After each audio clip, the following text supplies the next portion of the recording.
দেখুন, সকল সাংবাদিক বন্ধুদের প্রথমেই নববর্ষের আন্তরিক প্রীতি, শুভেচ্ছা, অভিনন্দন এবং ভালোবাসা। আগামীকাল অর্থাৎ 23শে এপ্রিল বিকেল 4 ঘটিকায় ভারতবর্ষের মাননীয় স্বরাষ্ট্রমন্ত্রী অমিত শাহজির রোড শো মধ্যমগ্রাম বিধানসভায় শিলামণি বস্তলায় আছে, ওখান থেকে শুরু হয়। আর তাই জন্যে আপনাদেরকে, আপনাদের মাধ্যমে আমরা মধ্যমগ্রামের মানুষের কাছে আবেদন জানাচ্ছি, আপনারা সকলে এই রোড শোতে মাননীয় স্বরাষ্ট্রমন্ত্রীর যে রোড শো, আপনারা যেভাবে আমাকে সমর্থন দিচ্ছেন, আপনারা আগামীকাল সকলে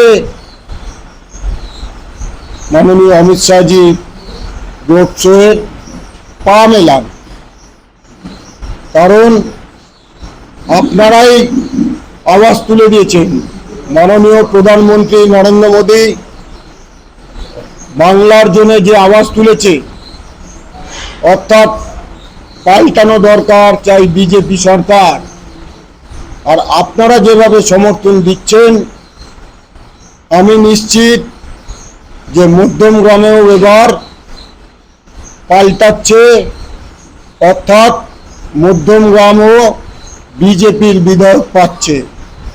একদিকে আমরা রাজ্য সরকার গঠন করছি, আর সেই রাজ্য সরকার গঠনের ভেতর মধ্যমগ্রামের মানুষ তাদের জনপ্রতিনিধি অর্থাৎ বিজেপির জনপ্রতিনিধিকে পাঠাচ্ছে, এটা নিশ্চিত হয়ে গেছে। বিষয় আছে হচ্ছে মধ্যমগ্রামের বিষয়। দেখুন, এখানকার মাননীয় বিধায়ক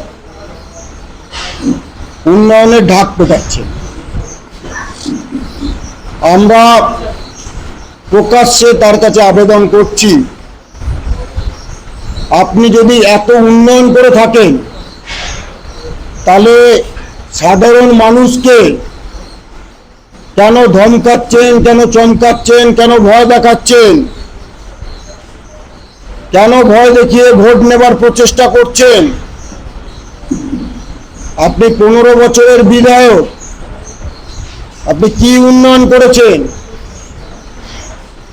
একটা আন্ডারপাস, রেলের ওখানে একটা আন্ডারপাস করার কথা, আপনি 2-3 বার ফিটে কেটে দিয়েছেন। মাননীয় বিধায়ক, আপনি 2-3 বার ফিটে কেটেছেন, আর মধ্যমগ্রামের জনতার আশীর্বাদে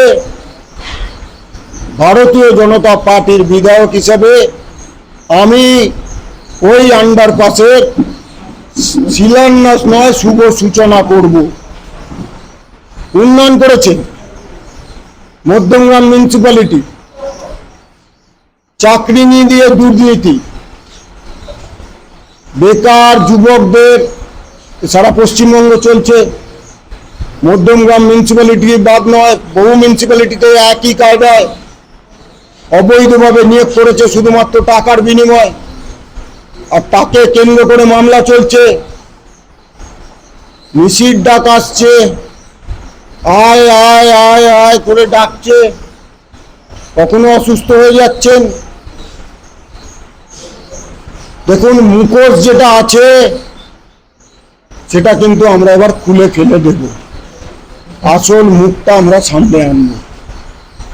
কি উন্নয়ন করেছে, কটা শিল্প করেছে এখানে, প্যান্টালুন্স ছিল ওখানে নীলগঞ্জে, 1000 কর্মী তারা রাতারাতি বসে গেল, মানে বন্ধ করে দিল কারখানা।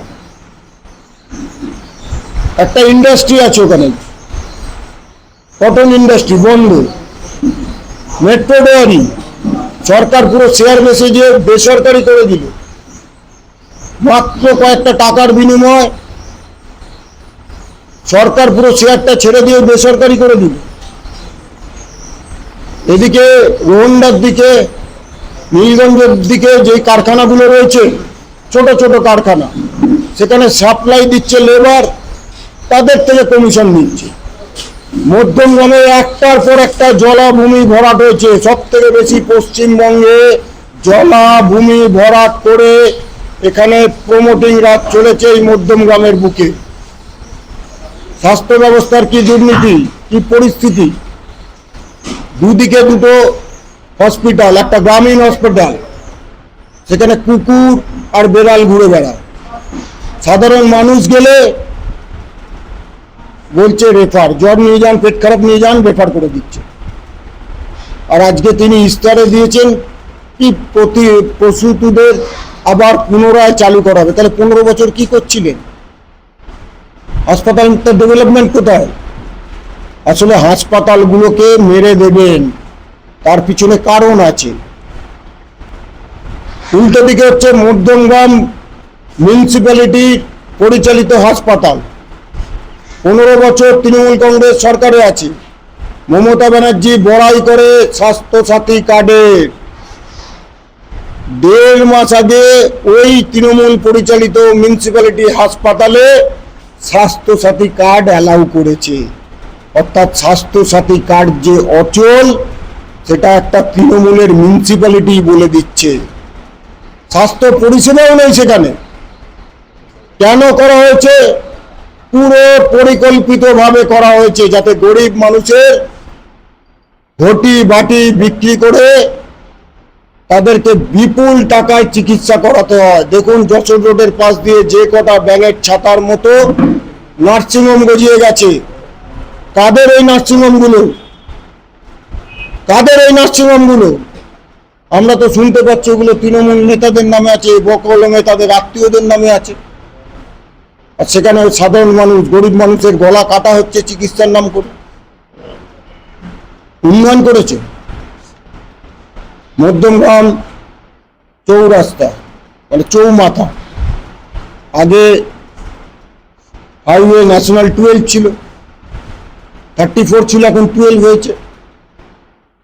এখানে রোজ যানজট, নিত্য নৈমিত্তিক যানজট, রেগুলার বেসিস যানজট।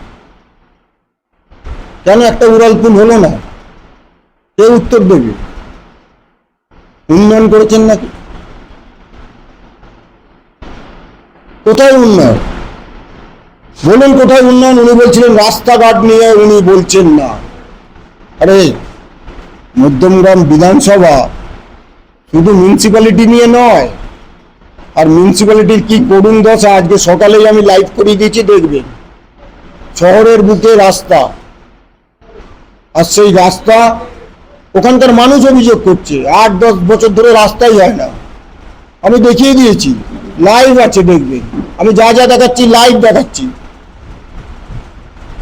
রাস্তাঘাট নিয়ে বড়াই করছিলেন, আমি দেখিয়ে দিয়েছি আজকে লাইভ।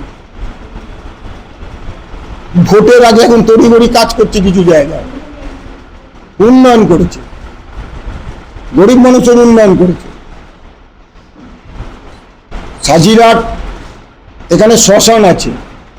শ্মশানের পর আমরা হিন্দু ধর্মে আমরা কি করি?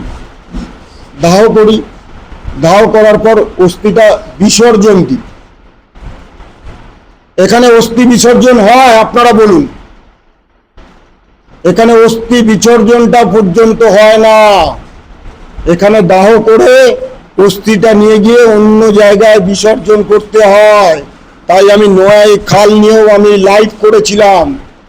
ওই খালের কালারটা আপনারা দেখাবেন, জলের কয়লার থেকে কালো, দুর্গন্ধ বেরোচ্ছে। যত নালার জল, দূষিত জল গিয়ে পড়ছে। আর ওই খালকে কেন্দ্র করে হাজার হাজার মানুষ বসবাস করছে। তাদের বাচ্চাদের, তাদের নিজেদের এত কঠিন ব্যাধি হয়ে যাবে। পরিবেশ দূষণ হচ্ছে। মাননীয় বিধায়ক, 15 বছর আপনি ক্ষমতায় ছিলেন, কতবার ওই খালটার সংস্কার করেছেন?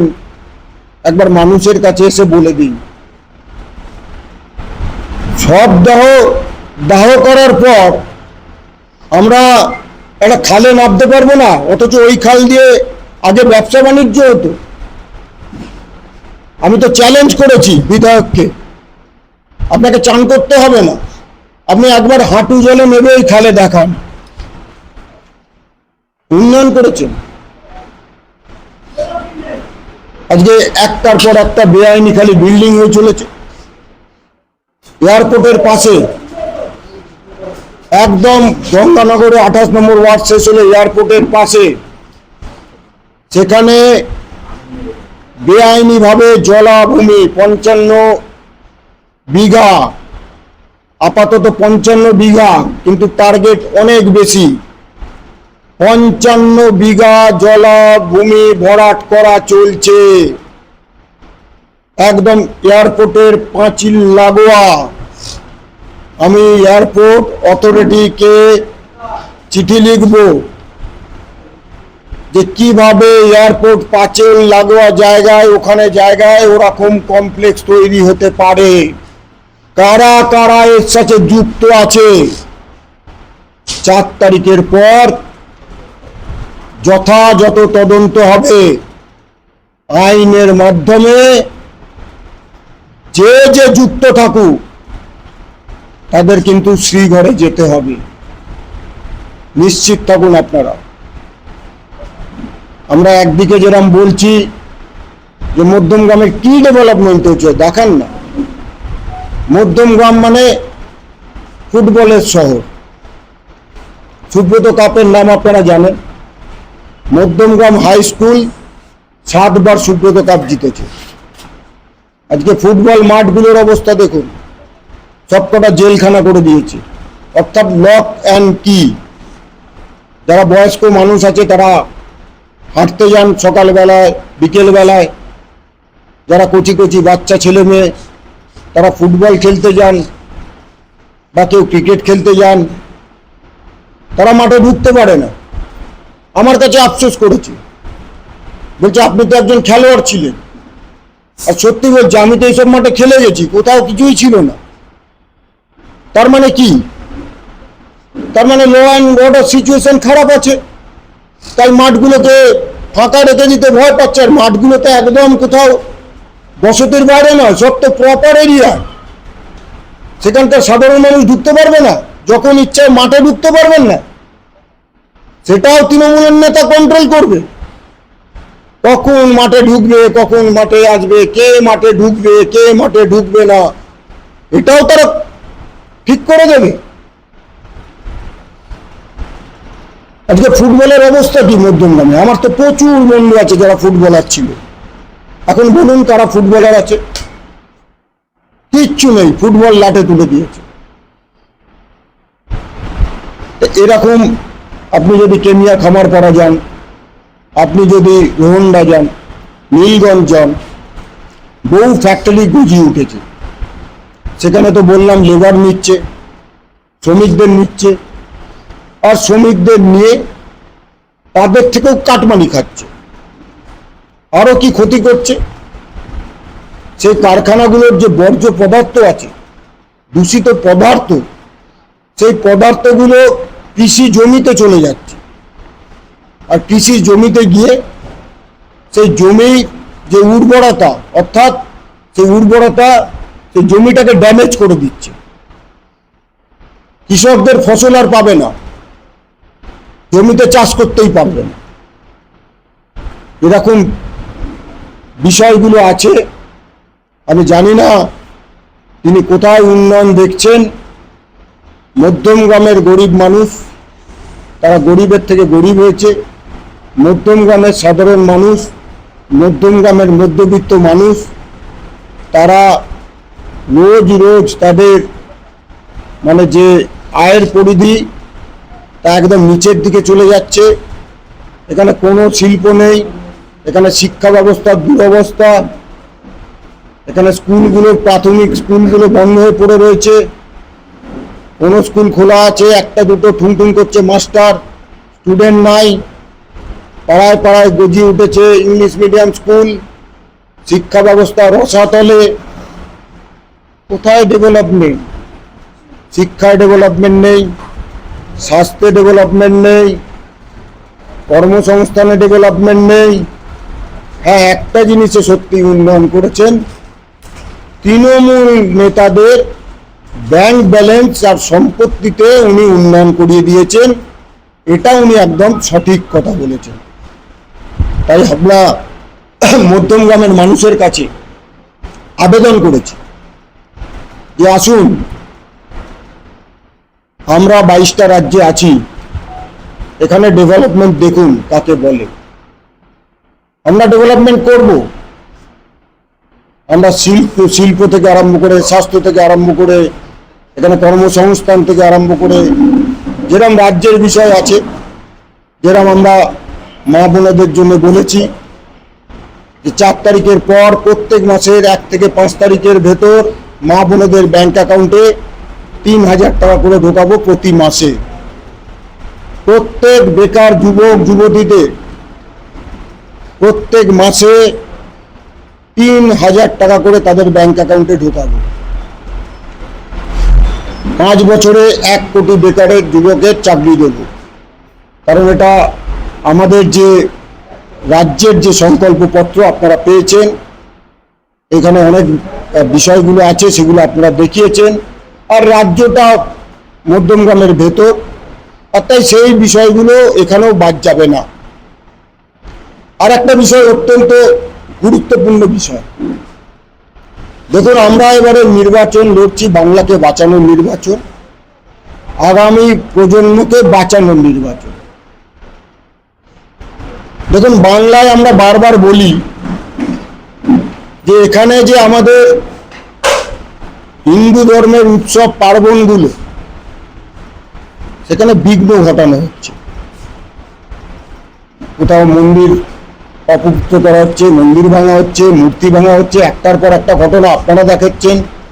কোথাও কোথাও পশ্চিমবাংলার বুকে কোথাও কোথাও বলা ভুল হবে, অধিকাংশ যেই যারা সংখ্যালঘু বলছেন, সেই সংখ্যাগুরু জায়গার ডিস্ট্রিক্টগুলোতে হিন্দুদের ওপর অত্যাচার হচ্ছে। মুর্শিদাবাদ দেখেছেন, মালদা দেখেছেন, বসিরহাট, বাদুড়িয়া, আমাদের আসানসোল, মোথাবাড়ি, রানীগঞ্জ, মালদা, একটার পর একটা, উলুবেড়িয়া, একটার পর একটা জায়গায় হিন্দুদের ওপর অত্যাচার হচ্ছে, পুজোয় বিঘ্ন ঘটানো হচ্ছে।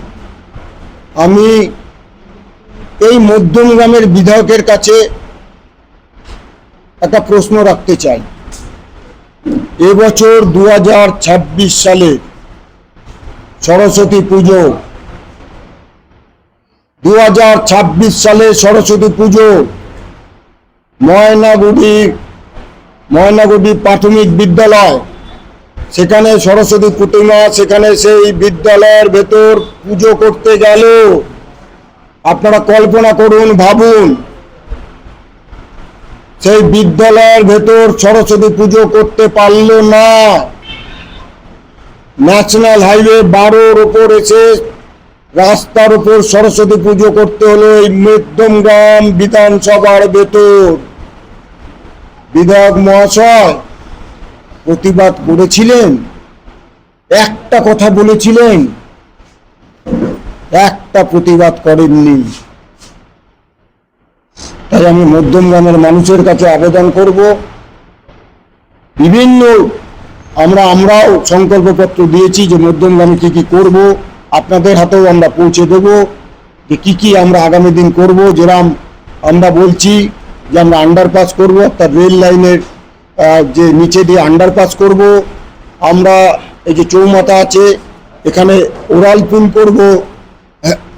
আমরা এই যে সরকারি দুটো হাসপাতাল আছে, সেই হাসপাতালগুলোর আমরা ব্যাপক হারে উন্নতি করব।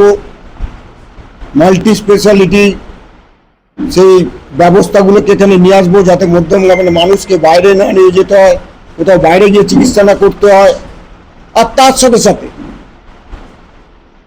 প্রধানমন্ত্রী যে গরিব মানুষের জন্য আয়ুষ্মান ভারতের কার্ড দিয়েছে, 4 তারিখের পর প্রত্যেক বাড়িতে বাড়িতে 5 লক্ষ টাকার যে চিকিৎসা ব্যবস্থা, সুচিকিৎসা পাওয়ার জন্য যে ব্যবস্থা প্রধানমন্ত্রী করেছেন গরিব মানুষ, সাধারণ মানুষের জন্য, সেই আয়ুষ্মান ভারতের কার্ড বাড়িতে বাড়িতে মধ্যমগ্রামে পৌঁছে দেবে।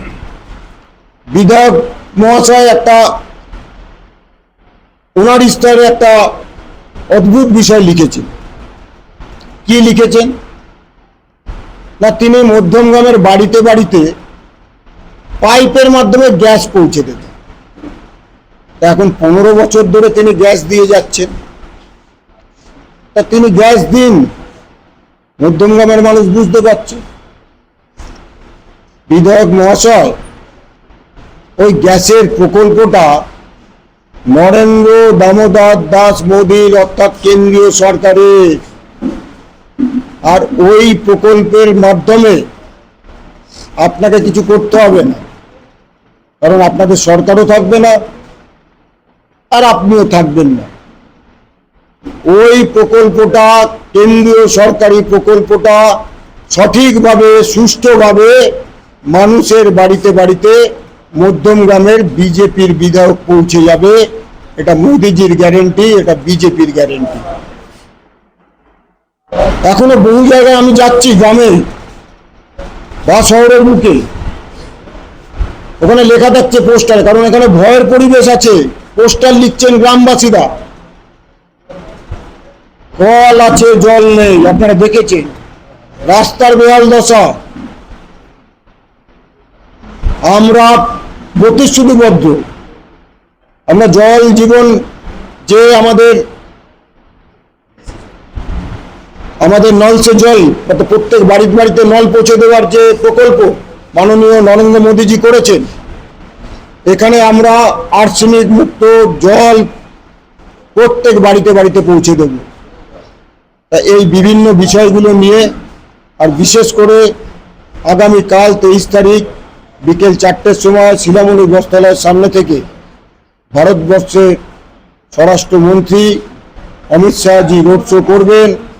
তিনি এসে আবার তার বার্তা দেবেন। আমি তাই জন্যই আপনাদেরকে এখানে আমন্ত্রণ করেছিলাম। আপনাদেরকেও সকলকে আবার নিমন্ত্রণ আর আমন্ত্রণ করছি। আপনারাও অতি অবশ্যই আসবেন, দেখবেন মানুষের সাড়া, জনতার সাড়া। আমার এই কনফারেন্সে আমার বক্তব্য এখানেই শেষ করলাম। আপনাদের যদি কোনো প্রশ্ন থাকে এবার করতে পারেন, আমি একে একে উত্তর দিয়ে দেবো। আমি এর সাথে একটা বিষয় অ্যাড করে দিচ্ছি। দেখুন, মেট্রো রেল বহুদিন আগেই হয়ে যাওয়ার কথা ছিল। বহু বাধা বিপত্তি এনারা দিয়েছে যাতে মেট্রো রেল বারাসাত অব্দি না আছে। মোদিজির গ্যারেন্টি, বিজেপির গ্যারেন্টি, রাজীব ব্যানার্জির গ্যারেন্টি, মেট্রো রেল বারাসাত অব্দি তো আসবেই। তারপরে আগামী দিনে আরো কত দূর এগিয়ে নিয়ে যায় সেটা মোদিজি, অমিত শাহজি, বিজেপি নিশ্চিতভাবে নির্ণয় করবে। মেট্রো রেল মধ্যমগ্রামে আসছেই, কোনো শক্তি রুখতে পারবে না। দুই হচ্ছে, আপনি যে কথাটা সঠিক কথা বললেন, যে উন্নয়নের জন্য টাকা আসে, এরকম বিভিন্ন প্রকল্পের উন্নয়নের জন্য টাকা আসতো, সেই টাকাগুলো যথাযথভাবে তারা উপয়োগ করতো না, শুধু কাটমানি খেত। অন্য অ্যাকাউন্টের টাকা অন্য অ্যাকাউন্টে লাগিয়ে দিয়ে নিজেরা কাটমানি খেয়ে নিত। আর তার ফলে যখন অডিট রিপোর্ট আসছে দেখা যাচ্ছে এ তো চোর নয়, এ পুরো ডাকাতদের স্বর্গরাজ্য। আর তারপর উন্নয়ন, এই উন্নয়নটা কার জন্য? মমতা ব্যানার্জি গরিবের সরকার, গরিবের কথা বলে না। তাহলে যদি উন্নয়নই করতে হতো, তা তো কেন্দ্রীয় সরকারের যে প্রকল্পগুলো আসছে সে তো সাধারণ মানুষের কাজে লাগবে। কেন রথীনবাবু, মুখ্যমন্ত্রী মমতা ব্যানার্জি এই প্রকল্পগুলো করতে দিলেন না? টাকা আসার পরেও তারা টাকা ফেরত দিয়ে দিলেন। অর্থাৎ তারা মানুষের উন্নয়ন চান না, কারণ তারা তো ভর করে বসে আছে তাদের গুন্ডাদের ওপর। একটা করে ভোট আসবে, মানুষকে পিটবে, মানুষকে ভয় দেখাবে, ধমকাবে, চমকাবে, আর তারপর ভোট লুট করবে। আমি আপনাদের মাধ্যমেও বলছি, সমস্ত মধ্যমগ্রামবাসীর উদ্দেশ্যে বলছি, এবারে ভয়ের সরকার থাকবে না, নরেন্দ্র মোদীর দ্বারা পরিচালিত ভরসার সরকার থাকবে পশ্চিমবাংলার বুকে। নিশ্চিত ভোট দিতে যাবেন। কোনো গুন্ডাগার্দি, মাফিয়া রাজ, সিন্ডিকেট রাজ চলবে না। আমরা 22টা রাজ্যে শাসন ব্যবস্থায় আছি, একটা রাজ্যে দেখাতে পারবেন না সিন্ডিকেট রাজ আছে। আর আমরা মধ্যমগ্রামের মানুষ, বাংলার মানুষের কাছে প্রতিশ্রুতিবদ্ধ যে আমরা পশ্চিম বাংলায় সিন্ডিকেট রাজ, মাফিয়া রাজ, গুন্ডা রাজ চালাতে দেবো না, চলতে দেবো না, কোথাও থাকবে না, নিশ্চিত থাকতে পারে।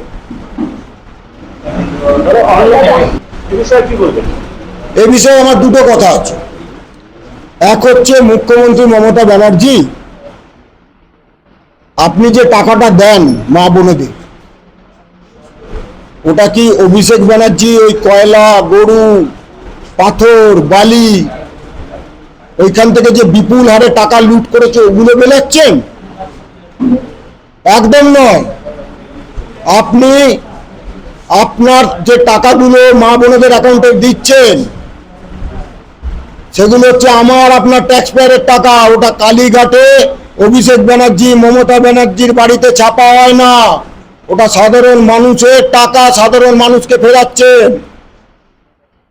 আমরা মহারাষ্ট্রে দিয়েছি, উড়িষ্যায় দিয়েছি, দিল্লিতে দিচ্ছি, বিহারে দিচ্ছি, মধ্যপ্রদেশে দিচ্ছি, প্রত্যেকটা মা বোনের অ্যাকাউন্টে টাকা ঢুকছে। আর আমরা তো স্বাভাবিকভাবে ফর্ম ফিল আপ করবো, কারণ এনারা তো সবাইকে দেয় না, কারণ বিরোধী হলেই টাকা পাওয়া যাবে না। তাই আমরা ফর্ম ফিল আপ করেছি। 4 তারিখ জিতবো, ওই নাম আসবে, তারপরের মাস থেকে 1 থেকে 5 তারিখের ভেতর প্রত্যেক মা বোনের ব্যাংক অ্যাকাউন্টে 3000 টাকা করে ঢুকবে। আর একটা বিষয় বলে দিই, দেখুন, মমতা ব্যানার্জি 1,500 টাকা করে যুবকদের জন্য ঘোষণা করেছে। সেটা কখন করেছিলেন?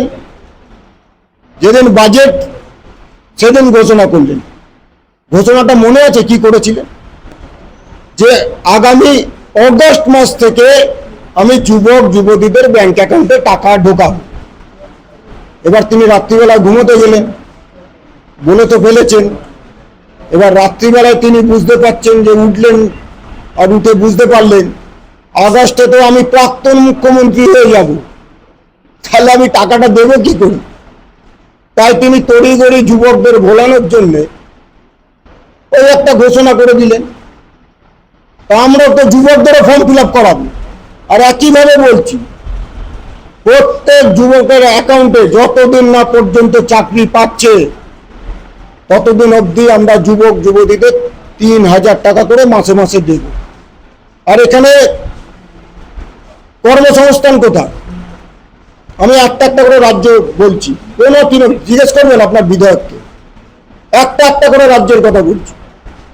আপনি মহারাষ্ট্র যান, আপনি গুজরাট যান, আপনি দিল্লি যান, আপনি কর্ণাটক যান, আপনি হায়দ্রাবাদ যান, আপনি তামিলনাড়ু যান, আপনি কেরালা যান, আপনি ছোট্ট রাজ্য হরিয়ানা যান, আপনি গোয়াতে যান, প্রত্যেকটা রাজ্যে দেখবেন এই বাংলার বেকার যুবকরা পরিযায়ী শ্রমিকের কাজ করছে। কারণ পশ্চিম বাংলায় কোনো কর্মসংস্থান নেই।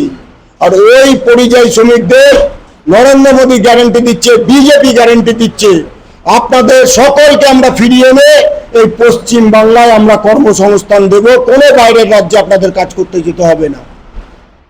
নারী সুরক্ষা নিয়ে আপনার মতামত? নারী সুরক্ষা নিয়ে মতামত আপনারাই দেখিয়েছিলেন।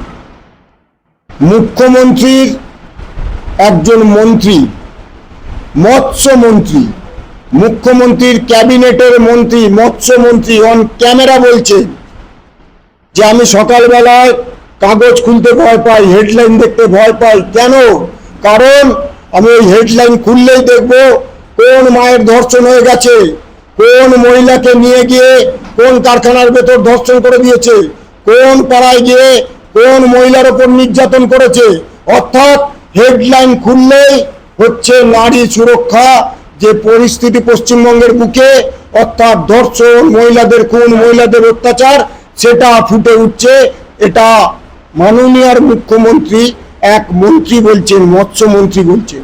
মমতা ব্যানার্জি কি বলছেন নিজে মহিলা হয়ে? একদিকে দেখুন তিনি মা বোনেদের ধমকাচ্ছেন যে রাত্রি 8টার পর তোমরা কেন বাড়ির বাইরে বেরো।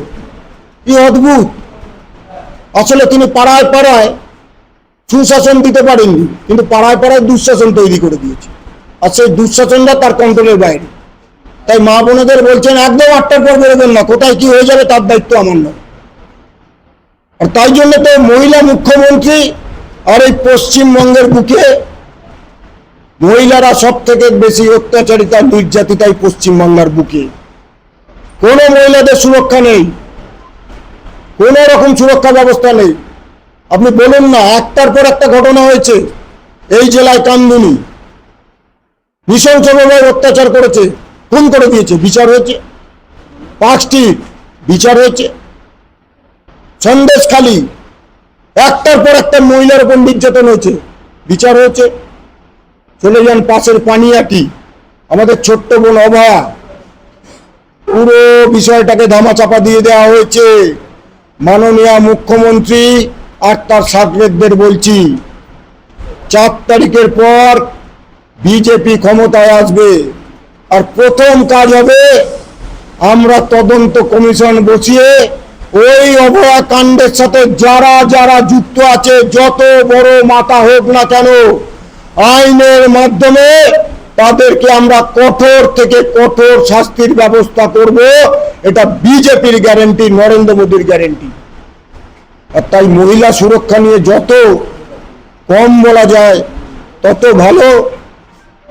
তাই আপনি একদম সঠিক প্রশ্ন করেছেন। বাংলার মা বোনেরা এখন আতঙ্কিত হয়ে আছে একজন মুখ্যমন্ত্রীর শাসন ব্যবস্থায়। ওই একজনের নামটা স্টাবলিশ করেছেন সঞ্জয় রায়। সিবিআই কতদিন পর এসছে? কতদিন পর এসছে? কিছুদিন নয়, বলুন কতদিন পর এসছে। সিবিআই যতদিন পর এসছে ততদিন তো পুরো যে আসল আসল তথ্য প্রমাণ সব লোপাট, ধামাচাপা, হাওয়া। তাই সময় তো লাগবে না, সময় তো লাগবে। কিন্তু ধর্ম আর অধর্ম, বিচার পেতে হয়তো দেরি হয়, কিন্তু সুবিচার পাবে এই অভয়া, আমাদের ছোট্ট বোন অভয়া। তাকে যারা নৃশংসভাবে হত্যা করেছে আর তার পিছনে যারা যারা আছে, তার আমরা ব্যবস্থা নেব, এটা নিশ্চিত থাকুন। আপনারা যে ইস্তাহারটা প্রকাশ করেন, স্থানীয় তৃণমূল বা বিধায়ক তারা আপনাদের ইস্তাহারে আপনারা যে টাকাটা দেবেন বলছেন, তারা তো অলরেডি আপনাদের প্রথমবার যে ছিল 15 লক্ষ বা 2 কোটি টাকা, তা আপনারা ফিল আপ করতে পারেন। এটা তারা বাড়ি বাড়ি প্রচার করছে। তার হ্যাঁ, প্রথম কথা হচ্ছে যে আমরা কোনোদিন বলিনি যে 15 লক্ষ টাকা প্রত্যেক বাড়িতে ব্যাংক অ্যাকাউন্টে ঢুকবে। পুরো মিথ্যা, ফলস প্রচার, দেখাতে পারবেন না কোথাও।